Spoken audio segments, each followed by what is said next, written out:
So we will be working out of your financials booklet. This is the one that President Veazey showed you yesterday when he assigned your homework. You might wonder why we have these chairs sitting here. These chairs come out of my dining room.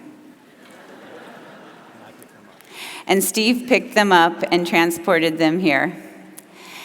As Michelle and Steve and I talked about how we wanted to share financial information with you today, what we really wanted to be able to do was invite you over to my dining room table to have coffee and cake or lemonade and fruit, and to simply have the opportunity to chat with you about what's going on with church finances.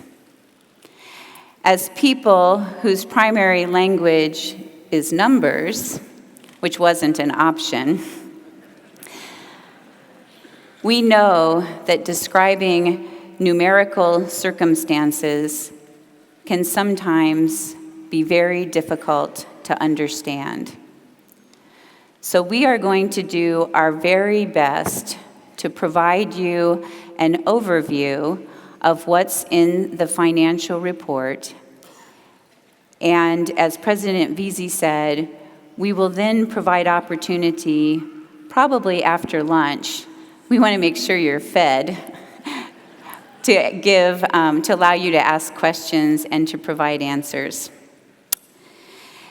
As the incoming presiding bishopric, we had the opportunity to work with Bishop Steve Jones to prepare D1, Presiding Bishopric Report. You will see that the report is in two parts, and that is because of the change in leadership that took place on 1 March. We also asked various people around the church about what would be most helpful to highlight for the conference during this oral presentation. We are grateful to Bishop Jones for his contribution to the written report. We also thank those who have been asking questions, making recommendations, and providing feedback about needed information. That has made a difference in how we have prepared this report. So let me summarize our plan. First, we are going to provide some highlights about our current financial circumstances. Second, we are going to provide some good news stories about why we are hopeful for the future as the church grows in the spirit of generosity. And then, like we've already mentioned, we are going to allow time for the conference to ask clarifying questions. We want to make sure that you receive all of the information that you need to understand our circumstances and to have confidence in how we are moving forward. Michelle, Steve, and I are going to do most of the presentation, but we also have invited several other ministers of generosity to share with us. Before we jump into the financial details, we want to tell you a story that Bishop John Chatburn wrote to describe our financial circumstances. We hope it will provide a better understanding of our finances that we can build on with a summary of the details in the Presiding Bishopric Report. So the church, testing, there we go. So the church finances its mission in two ways: papayas and coconuts. all free-range, fair trade, cage-free, gluten-free, no genetically modified organisms. Members individually and collectively give papayas from their generosity and commitment to the mission of the church. The church has a palm plantation that produces coconuts. It was formed using gifts from church members who've gone before us, as well as investments the church has made. The plantation has old trees that produce a lot of coconuts and trees that are not currently producing any coconuts. Since the year 2008, the church has had to harvest more coconuts from the plantation than was healthy for the trees. The church needed more coconuts during this time because we didn't want to slow down our pursuit of mission. But because of climate change and other causes, the trees were not producing as many coconuts as the church was harvesting. To protect the plantation and the long-term health of the church, in February 2016, leadership decided to stop harvesting coconuts for a while. Leadership determined it was important to allow the trees to recover and for the younger trees to start producing coconuts. This means the church now will run mostly on papayas until the coconut trees regain health. It will take a long time for the coconut trees to regain health, but it will happen. Meanwhile, leadership is exploring growing mangoes. But until then, mission depends on the papayas shared by generous disciples. Using the imagery of this story, we want to provide details on the status of the church's palm plantation, or in other words, our assets, including our endowments. So please pull out your financial booklet and turn in all 3 languages to page 13.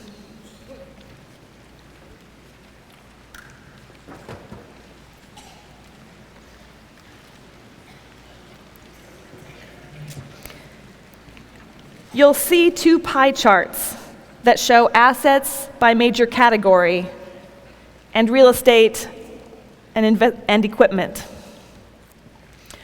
First, I want to point out that the numbers on the pie charts are in thousands of dollars, which is not noted on the charts. Second, I want to explain why the World Church had to make such significant budget reductions. Even though the assets pie chart shows that we have over $137 million in cash and securities as of June 30th, 2015. If you look in the right-hand column, just above the second pie chart, you'll see a table that shows we are holding just under $132 million for affiliates and others.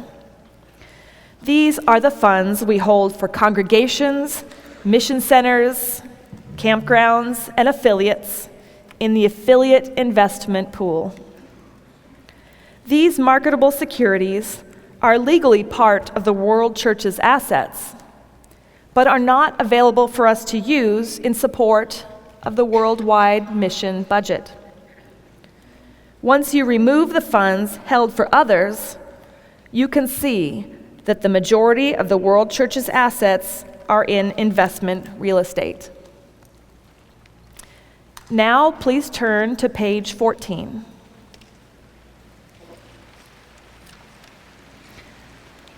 This consolidated net assets report is our summary from our most recent audit report for the fiscal years 2015, 2014, and 2013. The term net assets means assets minus liabilities. This is similar to equity or net worth. As you look at the bottom of the report, you can see the decrease in net assets from 2013 to 2015. This decline has continued since 2005 for various reasons, mainly related to the economy. In recent years, we've spent more income from our endowments than we have earned. This is because our real estate investments were not significantly increasing in value. Also, we have not been able to start development on our largest land holding, known as Harmony. As we continued to use income from our endowments based on a spending rate, we had to pull the income for the budget from our marketable securities. This means that over time, our investment in real estate has remained mostly constant. But during this same time, our investment in marketable securities got smaller, since we were pulling the income for both kinds of investments just from the marketable securities. Evaluating these trends and understanding the principal level in our endowment funds led to the decision to make the major budget reduction we just completed this spring. So if you could now turn to page 15 and 16, let's take a look at the worldwide mission budget for the last 3 years. These pages present the budget and actuals for church operations over the last 3 years.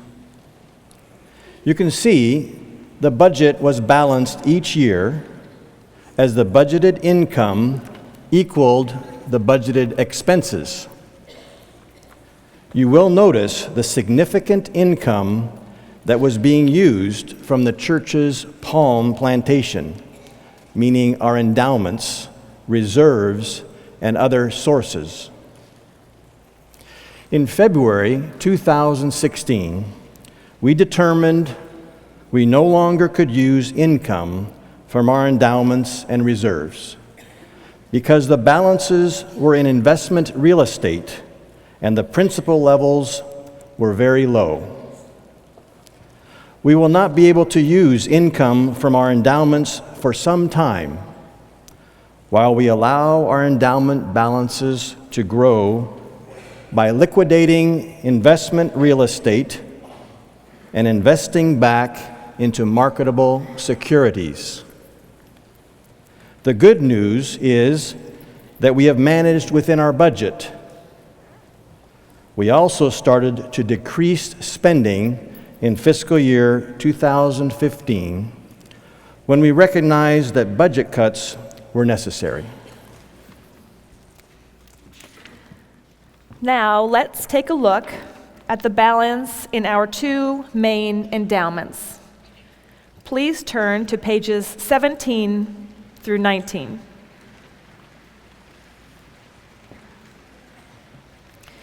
We've already discussed our investments and what was happening with them. Remember, as we continued to use income from our endowments based on a spending rate, we had to pull the income to support the budget from our marketable securities.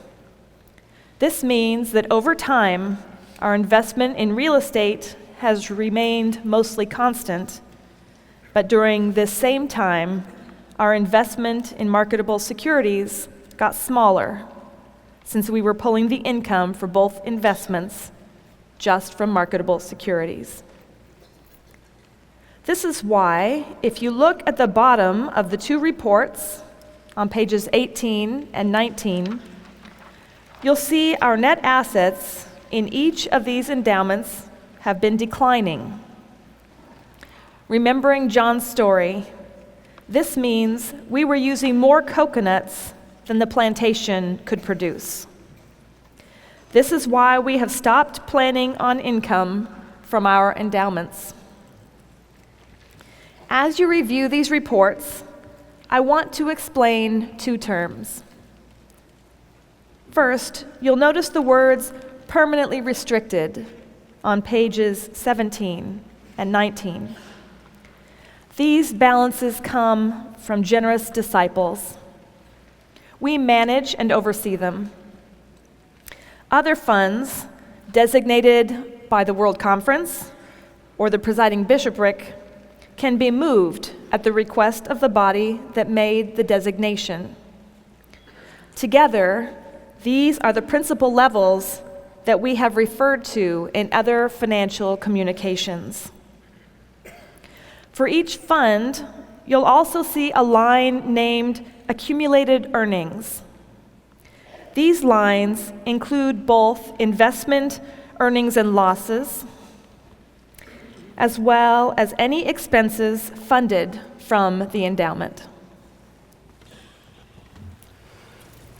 The status of our endowments and limited liquidity of the World Church investments led to the need for another significant budget reduction through staff cuts.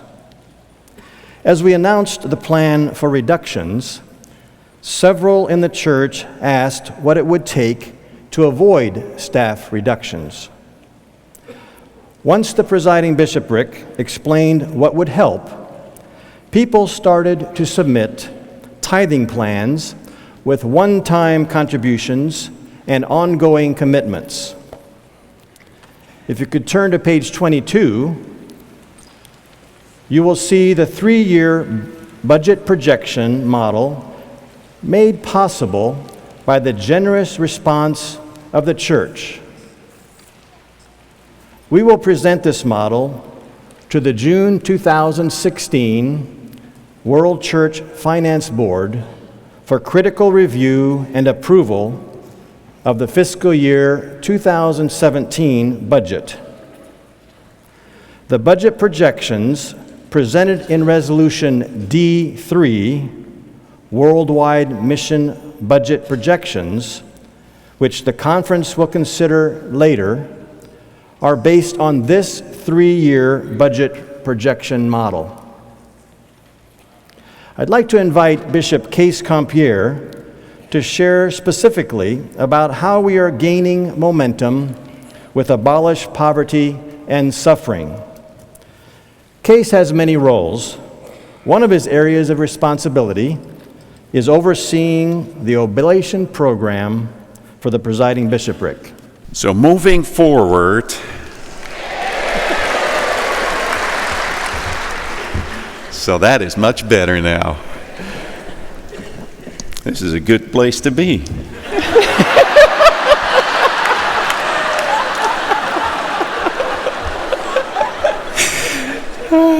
What else can I do while I'm here?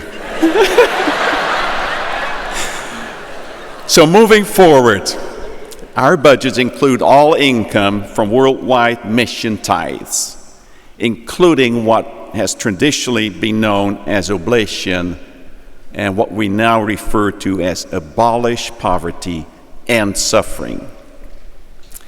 We are becoming more intentional about abolish poverty and ending suffering through changes in our approaches.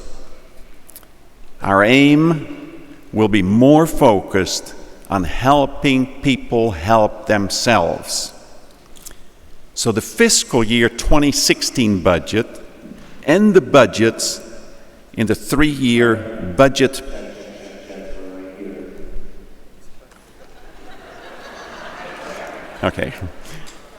and the budget in the 3-year budget projection model includes funds for general aid, disaster relief, and grants like we have historically been providing. On the screen, there's an example of how the church responded to the earthquake in Nepal. We donated tents for those whose homes were damaged or totally destroyed. We delivered critical supplies via motorbike and even carried supplies to remote locations. Everyone in the villages, not just members, shared our donations. People were grateful for the generosity and the timely response of the church. Your response. In addition to this type of support, fiscal year 2016 and future budgets also include staff positions who work on systematic changes. We're excited about the focus we've been bringing to this mission initiative, especially since the 2014 Peace Colloquy. At that Peace Colloquy, those who gathered began to explore how to be more effective in working for change that fulfills this mission initiative. Thank you, Case. Our focus on this mission initiative gives me hope. The response of the church through the grassroots effort described by Steve also gives me hope. The generous response of the church allowed leaders to keep $950,000 of extra staff members and to develop this 3-year plan that includes a 3% increase to keep the fiscal year 2017 staff levels. Although the staff cuts were painful and we lost talented full and part-time ministers, the cuts would have been much worse without the generosity of friends and members. We are grateful for the quick and generous response of individuals and congregations.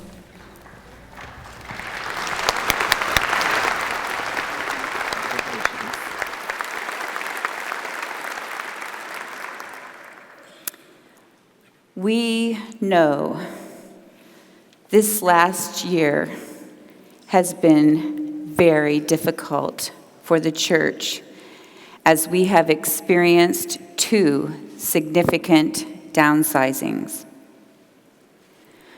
We have cut about 120 positions since last summer.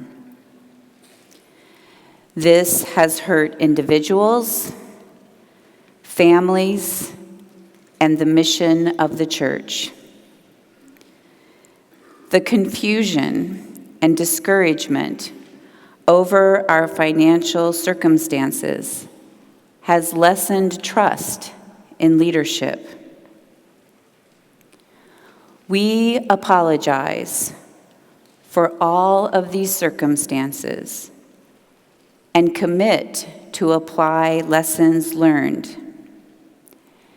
Many have asked, what will we do differently as we move forward? We are still learning and still developing our list, but we want to share some of the highlights at this point. Through Resolution D4, Worldwide Mission Budgeting and Auditing, we're asking the conference to give the authority for the annual audit report review and acceptance to the World Church Finance Board. This will provide the board a broader understanding of the church's assets and put its members in a better position to approve the annual worldwide mission budget. Also, the audit report is only available in English.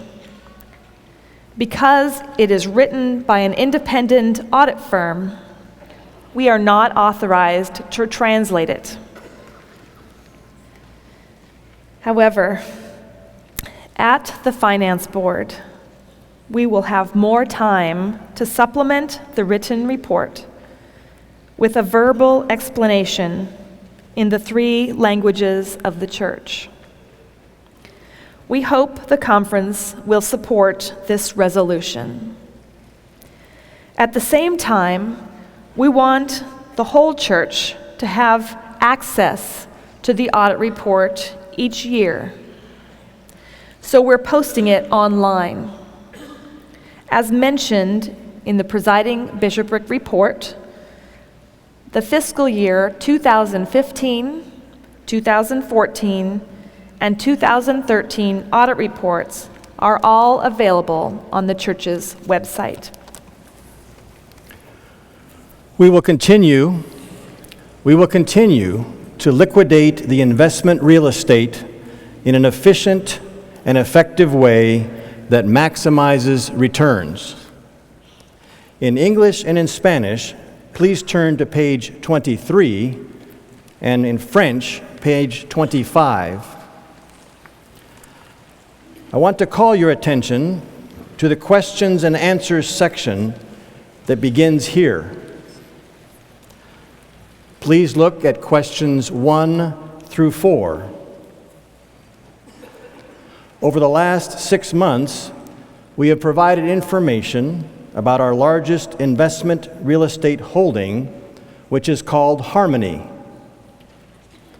Some have asked questions about what Harmony is and why the church is invested in so much land. These questions and answers provide you more detail than we can provide in this session. Our strategy to liquidate investment real estate is a long-term strategy and will take years, even decades, to complete. To help the Presiding Bishopric with these responsibilities, we will develop an advisory committee to counsel us about our investment portfolio real estate.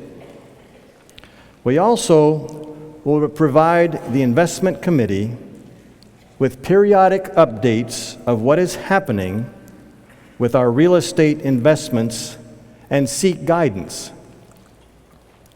Previously, the investment committee provided counsel only on our external investments in marketable securities. Committee members received only limited status updates about our real estate investments. While we're talking about real estate, I want to share some good news about a contract we signed just last week. We have leased 39 acres to the MC Power companies for 30 years. They are going to build a solar panel farm on our property.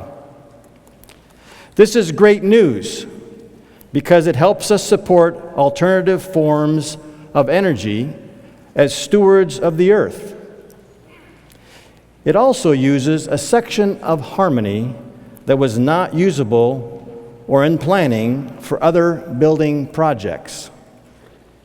Additionally, we have signed an agreement so that over 50% of the electricity used here in the temple and auditorium complexes will be from this solar farm.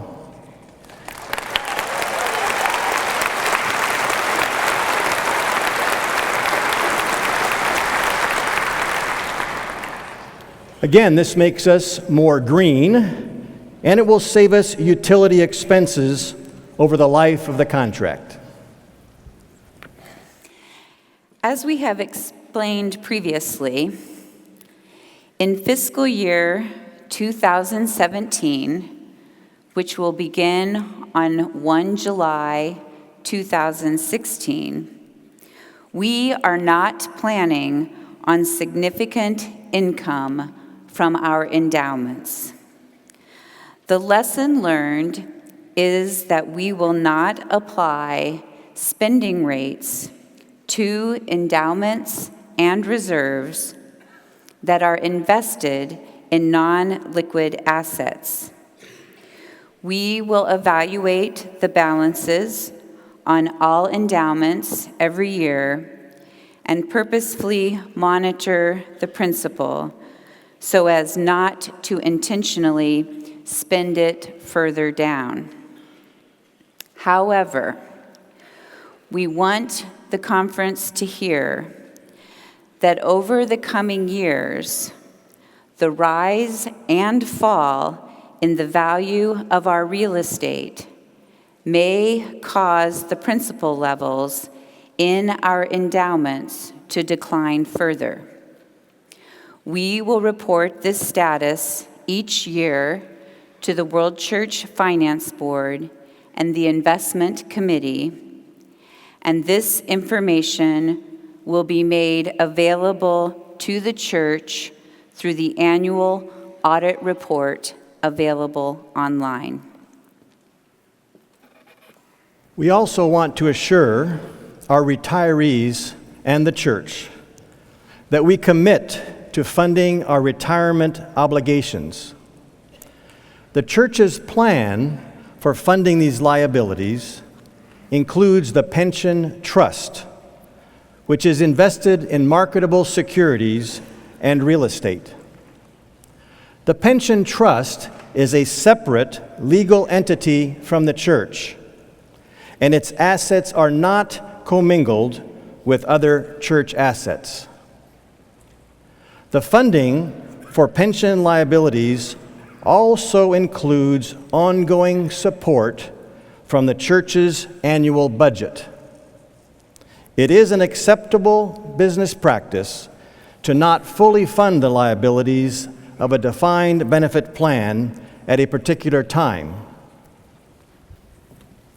What is most important is the ability to pay benefits as they come due. The church's plan shows how it will meet the liabilities over the years as cash is needed. The assets in the pension trust and funding in the annual budget are two primary sources of cash to help fund retirement obligations. Also, liquidation of other assets not included in our investment assets will be pursued to solidify our ability to meet our obligations. If you want additional details about the status of our retirement liabilities, you will find all the details in Note 10 in the church's audit report, available online or by request. To find out how to access the audit report, please see question 16 in the questions and answers section of your finance book. In English, it's on page 26, and in Spanish and French on page 27. As we address these current matters, we are also looking and planning for the future. As President Steve Veazey announced Sunday night, we are building a bridge of hope that will provide continuing income for mission in years to come.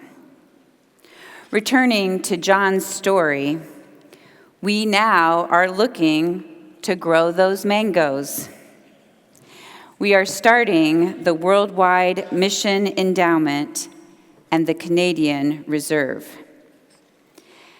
As faithful disciples give generously of their surplus and bequests, together we will provide funding for the future. I'd like to invite Dar Shepherdson, the Bishop of Canada, to share about this. Good morning, friends, and I bring a heartfelt welcome from all of the Canadians, and particularly the Canadian delegation. And as I look to the flag, we recognize that we have a deep and a long heritage in the Restoration Church. And I love working with those people. So when I am traveling around the mission centers and the congregations in Canada, people will say to me, "Dar, how are you?" And I will often, with some enthusiasm, tell them, "I am living the dream." Amid our financial struggles that we've been going through, some people will question that as a response, particularly from the bishop. But I am realistic about the present challenges that we are now facing. And I have a strong sense of hope that is within us. And as I listen to other people's dreams about the future of the church, and as I witness the people's generosity and their commitments to tithe, and particularly to the 2 new endowments, you will hear Steve and Carrie and Elf and Doug and our revitalization ministers and Apostle Smith and myself talk about the new and exciting ministries and expressions of witness that are starting to bubble up within the congregations here in Canada and as elsewhere around the country.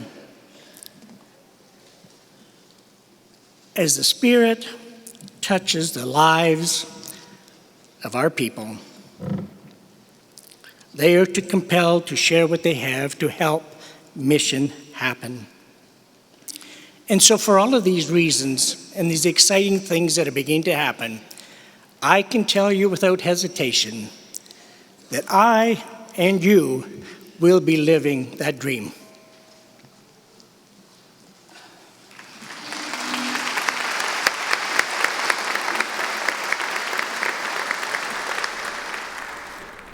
Thanks, Dar.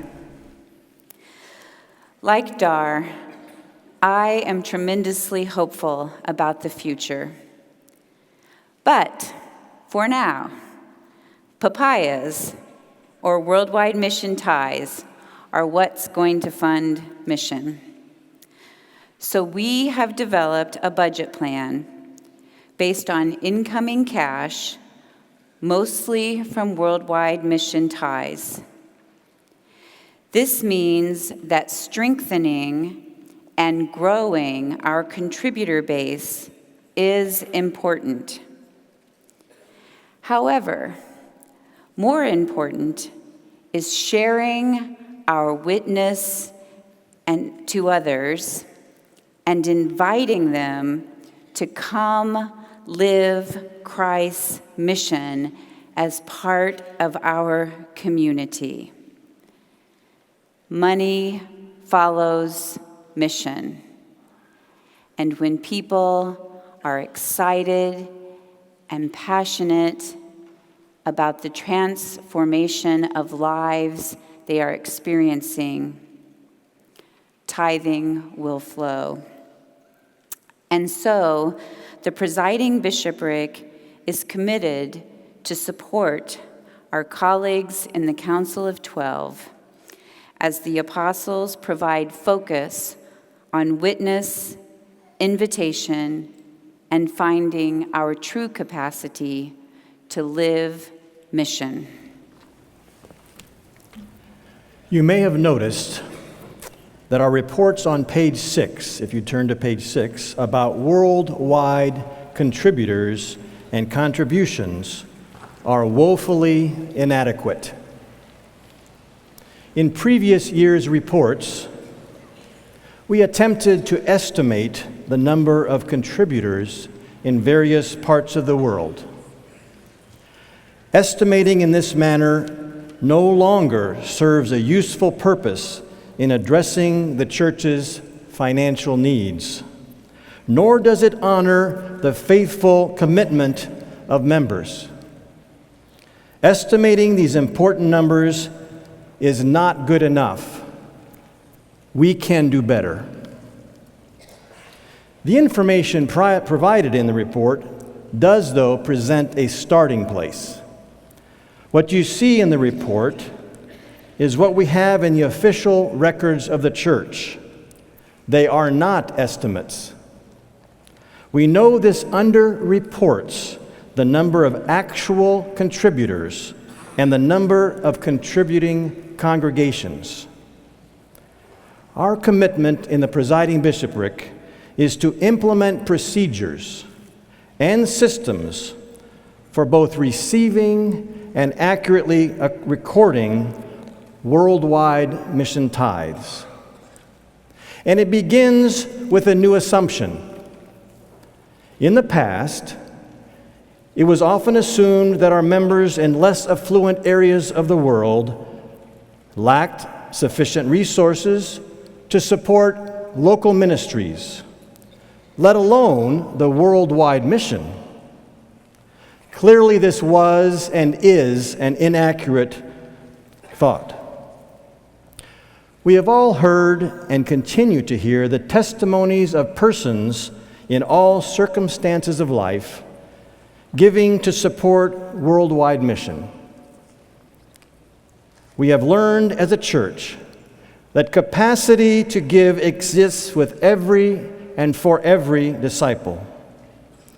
Past assumptions about lacking capacity to give have been replaced with the principle of generosity. As financial officers of the church, we are responsible for ensuring that every person desiring to support mission has the opportunity to be counted.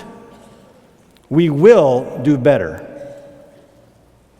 Despite our limitation, though, wonderful things are beginning to happen. I'd like to call on Bishops Mark Urett and Catherine Momboid. Mark is the Bishop of Generosity for the Multi-Nations team, and Catherine is the Bishop for Africa. Mark?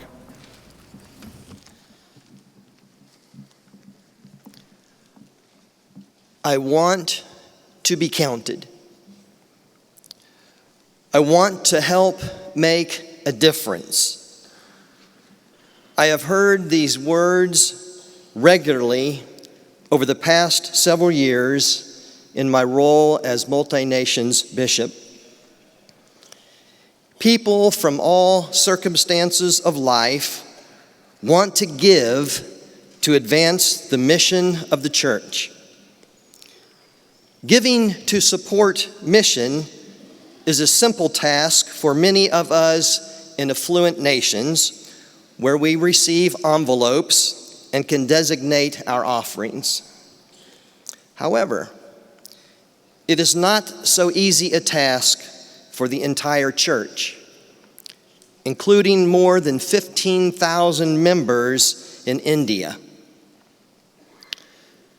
To confront this situation, the leadership of East Odisha, Sora community, have put into place designated giving Sundays. Each Sunday is a different area of the church is designated as the recipient. First Sunday offerings are designated for worldwide mission ties. Second Sunday offerings support the East Odisha mission. Third Sunday offerings support the Palis, the districts. And the fourth Sunday offerings support the congregation.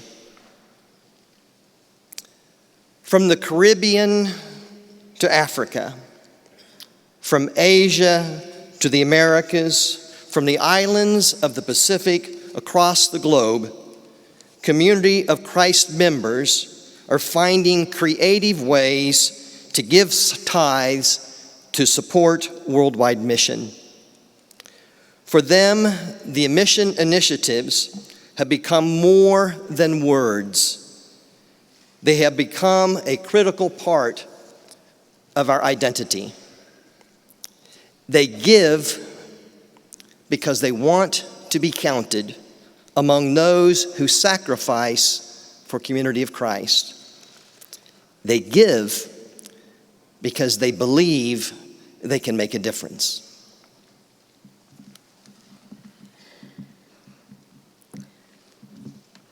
Though we were contributing, we urgently needed a system that could track contributions for each mission center in Africa and Haiti. We are now using such a tool. It allows us to show congregations how they are responding. It also helps us to measure their progress. On February 28, 2016, all mission centers in Africa, in a special day of giving, made contributions, as you can see in the pictures. In one congregation, they used baskets with mission initiatives written on them. Members are excited to be able to contribute like everyone else into worldwide mission tithes by giving to the mission initiatives. It brings our members great pleasure when they can see their contributions are received, as I show them pictures of me handling a check to the Presiding Bishopric. The records have been transferred from our recording system to the Shelby system, the tool used by the World Church. As a leader and financial officer of the church in Africa, I feel delighted to see that members in my part of the world are beginning to be included in the church's financial records. I'm also glad they are counted as contributors to local and worldwide mission.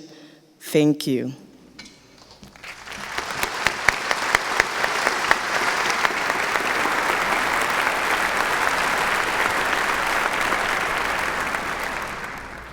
Thank you, Mark and Catherine. It's a privilege to be able to serve with such passionate ministers of generosity. As Steve described, we look forward to working with leaders around the world in the next interconference period as we improve our ability to track and report generosity all around the church. We are excited about how we can use technology to improve our ability to unleash the true capacity of the church to fund mission locally and globally. I'd like to call on David Nii and Richard Betts to share about new opportunities to use technology in the USA fields. Dave is the USA Bishop, and Richard is the Minister of Generosity for the USA fields. As Michelle mentioned, in the USA, we are looking at technology improvements in online giving to help to unleash generosity even more fully than we are presently doing right now. We are excited to be able to launch e-tithing. This new online giving system will be accessible through our World Church mobile app and our website. USA contributors will be able to set up and manage when and how they give through this online system. One-time or recurring gifts, bank drafts, debit or credit cards, worldwide or local mission tithes are all options that the individual user will control. And although e-tithing will replace our existing pre-authorized transfer process in the USA, the traditional giving procedure of using offering envelopes will still be continued. Instructions and information on e-tithing will be sent to all of the USA financial officers later this month. I'm thrilled this morning to be able to tell you about an exciting new mission funding experiment coming soon to the mission fields in the USA. You might have heard of crowdfunding websites such as Kickstarter.com, JustGive.org, GoFundMe. I want to introduce you to GoFundMission.org, an official Community of Christ crowdfunding website. Again, that's GoFundMission.org. Crowdfunding is when a large group of people come together to fund a project, rather than one person contributing a single large amount. GoFundMission.org will allow individuals to give directly to mission projects. GoFundMission.org will be a place where mission projects from congregations, mission centers, and the World Church will sit side by side for you to fund. GoFundMission.org, you can give any amount, any time, from anywhere. And 100% of your donation will go directly to the mission project you choose to support. Mission funding has never been so easy. GoFundMission.org is coming soon. But if you go to GoFundMission.org, have I said that enough? If you go to GoFundMission.org, you can see a live demo prototype of the website with examples of possible typical mission projects. On there at the very top is a 2-minute explainer video that we just completed yesterday. It explains crowdfunding and GoFundMission better than I can. Finally, GoFundMission.org is more than just about money and funding. I want it to be a window for mission. A window where people look into and see all the ways in which Community of Christ is doing mission in the church. A place where we continue to live out the enduring principle of blessings of community. Together, we make mission possible. That's GoFundMission.org, and it's coming soon.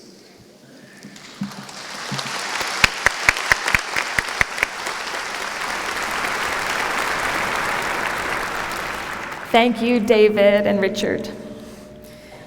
Even as we carefully manage our finances and work hard to keep the church informed about how we're doing, we recognize our call to help faithful and generous stewards who understand how tithing helps make mission happen. Your generosity makes all the difference. The 2015 Generosity Report, available online, demonstrates how worldwide mission tithes make a difference. This report is also available through the World Conference 2016 app under Documents. This year, the report is available only in English, but we look forward to future years when we provide it in French and Spanish too.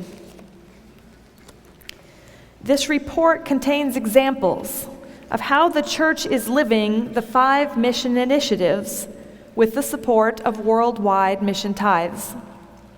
As one, we work and share together. We're making a huge difference in the world. Thank you for your ongoing response to the call to live Christ's mission, building God's vision of shalom. This week, we will be working together to develop sufficient consent around a proposal on mission, tithing, and priesthood.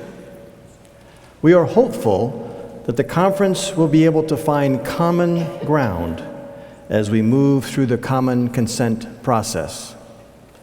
This will give us a foundation to build on as we leave this conference. It also will give us a common understanding for teaching and developing disciples around the world who are committed to living Christ's mission and understand how their worldwide mission tithes work together as one in funding mission. The Holy Spirit is moving through the church. Can you feel it? Despite financial setbacks, God still calls us to pursue God's vision of shalom by living Christ's mission. It is my testimony that even in the face of difficult decisions, the Holy Spirit is blessing us. We are learning lessons and applying them in ways that will improve our decision-making processes. We are listening and following the leadings of the Holy Spirit.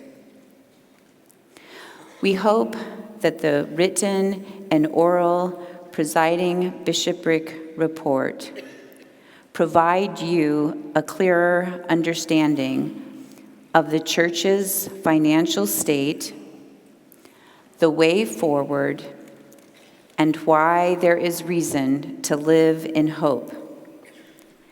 Thank you for your continued generous response. Thank you for allowing us to serve God by serving you, the Church, as the presiding bishopric. We commit to lead the call to faithful stewardship with renewed zeal.